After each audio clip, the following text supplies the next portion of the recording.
The surface area of a human lung is equal in size to that of a tennis court?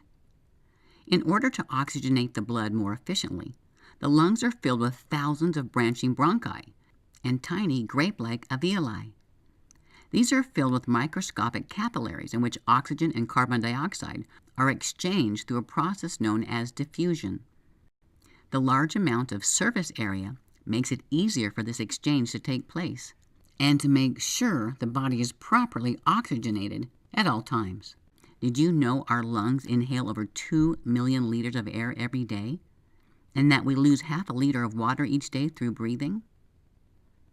We can't survive without oxygen for more than a few minutes or we die. Yet the lungs and respiratory system are responsible for so much more than just passing air. Energy creation and waste removal are also important factors in maintaining health, wellness, and optimum brain function. In our last program, we discussed cells as the end of the assembly line, where the oxygen is turned over to the consumer and the waste products are picked up for carting away.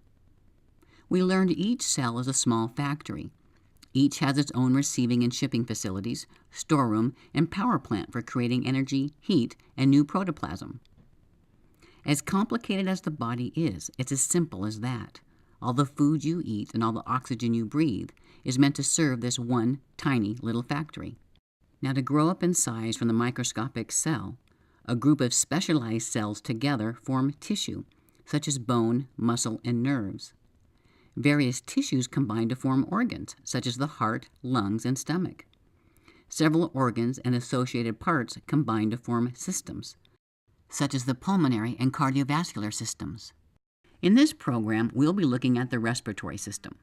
This is where the air you breathe is processed and the oxygen is removed and then transferred to the bloodstream for distribution throughout the body.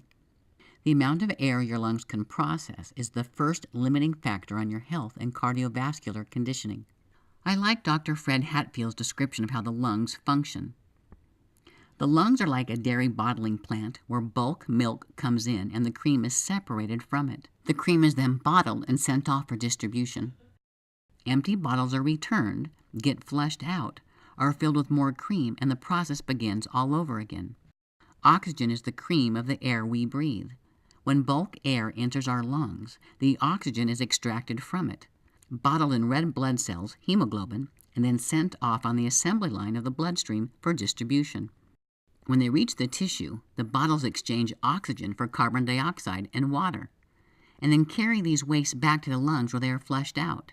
The bottles are then ready to pick up more oxygen and start the process all over again.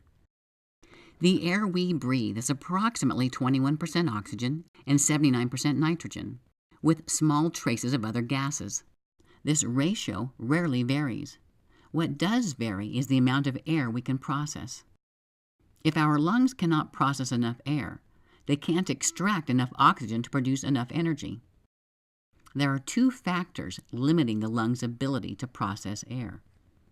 First, the lungs have no muscles of their own. Their expansion and contraction are completely dependent upon the muscles of the rib cage and the diaphragm.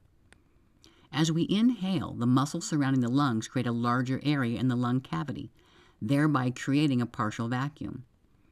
Aided by this difference in atmospheric pressure, air then rushes into the lungs. When we exhale, the muscles, aided somewhat by the natural elasticity of our lungs and chest wall, contract to create greater atmospheric pressure inside the lungs than the pressure outside our body. When we inhale, the air is being sucked in, and when we exhale, it is being pushed out. This is all with the body at rest and not exercising. Most bodies at rest intake basically the same amount of oxygen, and consequently inhale and exhale just about the same amount of air. Now, as we move into action and exercise, the amount of air we can inhale and exhale is limited by the size of the vacuum our muscles can create for the lungs to expand into and by the size of the area they can squeeze back into. Obviously, as a conditioned person moves into action, they have the capability of inhaling more air for longer periods of time. They are also capable of exhaling more waste because the muscles around the lungs have been conditioned through exercise to do more work. These capabilities are related to the condition of the muscles surrounding the lungs. The second limiting factor on the amount of air our lungs can process is the condition inside the lungs. Lungs vary in size. A larger person will naturally have proportionately larger lungs. However, we are less concerned with the size or total capacity of the lungs than we are with how much of that capacity is usable. This usable portion is called the vital capacity, and it is measured by the amount of air that can be exhaled in one deep breath. Numerous tests have shown that a conditioned person's vital capacity is about 75% of his or her total lung capacity. However, at times, an unconditioned person may match this. So we look at one more test, the maximum minute volume.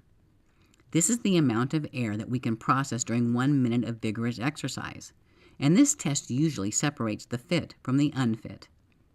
A conditioned person will exert as much as 20 times his or her vital capacity through the lungs in 1 minute, while an unconditioned person might be hard-pressed to exert even 10 times through. He or she simply lacks the muscle and strength endurance to perform at a higher level. After our usable lung volume has been measured, the remainder of the air in our lungs is called the residual volume. This volume is fixed, and even a conditioned person cannot breathe it in or out.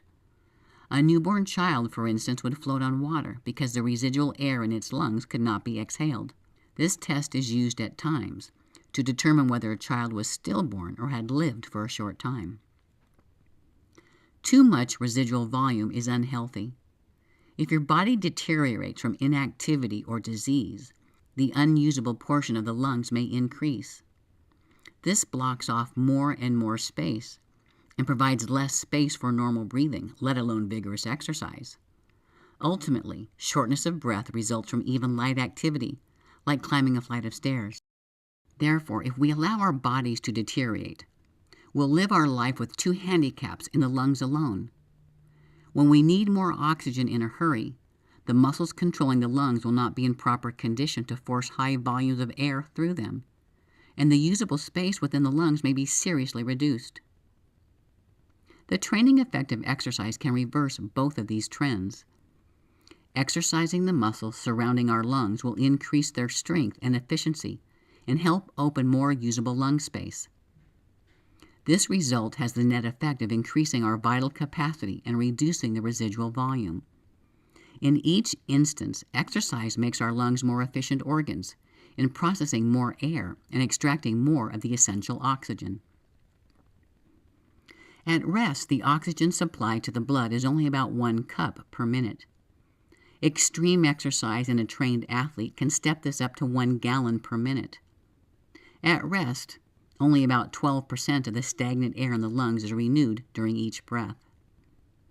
A good way to test the breathing condition of our lungs is to take a deep breath and see how long we can hold it. Most adults in moderately good physical condition with healthy lungs should be able to hold their breath for 60 seconds and longer. Mom always said that exercise is good for us.